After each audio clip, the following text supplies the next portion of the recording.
Bienvenue sur le résumé du Sazga Tour, l'ancien Tour de Tchéquie, avec la première étape entre Prostejov et Unikov, 150,8 km assez vallonné, avec notamment deux difficultés à gravir dans les 50 derniers kilomètres. Vous voyez que l'étape s'est déroulée sous la pluie. On a eu une belle échappée de 5 coureurs, mais finalement, il va y avoir plus que 3 coureurs dans le final qui vont donc profiter des reliefs pour distancer leurs compagnons de l'échappée matinale. Il s'agit ici de Joshua Huppert de la Lotto Kern House, de Idar Andersen de l'Uno-X et de Tom Lingdon de l'équipe Metal Technique. Et finalement, c'est Joshua Huppert qui s'impose devant Idar Andersen, tandis que le peloton finit à 15 secondes, réglé par Jonas Kor de la formation Intermarché Wanty Gobert Matériaux. Bien sûr, Joshua Huppert prend la tête du classement général. Puis la deuxième étape entre Olomouc et Pustevny, 203,4 km, présentera un profil encore plus accidenté, avec 5 ascensions et une montée finale de 6 km 500 à 7,3%.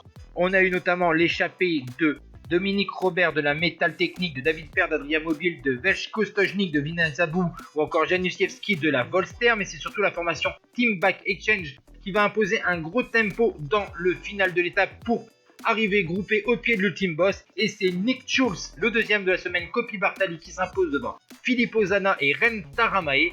Et au classement général, bien sûr, Nick Schulz prend les commandes devant Zana, Taramae, Jan Hirt ou encore Ricardo Zeudel. Sur la troisième étape entre Moravska Trebova et Dloué Strane, 143,2 km, on va assister au même scénario, avec une échappée matinale, avec Stojnik de Avini Zabou, toujours devant et qui va prendre la tête du classement de la montagne contre David Per de la formation Adria Mobile. On va voir deux grosses ascensions dans le final, la formation Team Back Exchange qui travaille, et c'est surtout dans les deux derniers kilomètres à plus de 7% que le jeune Tobias Johansen, deuxième du Baby Giro, va sortir avec Zana. Il va le devancer au sprint à la ligne d'arrivée. Toujours troisième, Ren Taramae. Quatrième, Nick Schulz à 40 secondes avec Ricardo Zeudel, Luca Covilli et sixième à 53 secondes.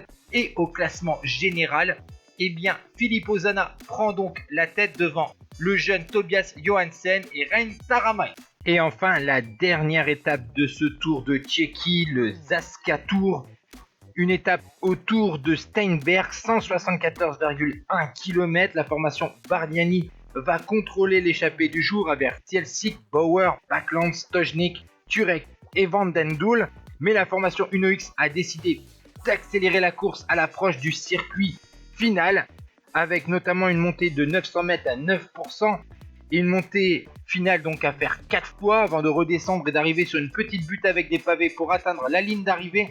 Et dans ce circuit final, donc, on va voir l'accélération de Johansen, le jeune coureur norvégien qui va tenter de mettre à mal Zana. Mais finalement, Johansen va s'imposer sur la ligne d'arrivée. Zana reste dans le sillage du jeune norvégien. Tupalik 3e, 4e, Jan Mask. Et au classement général, bien sûr, Filippo Zana remporte ce Tour de Tchéquie Sazga Tour devant le jeune et prometteur Johansen. Troisième place pour Ren Taramae de la formation Intermarché Wanty Gobert.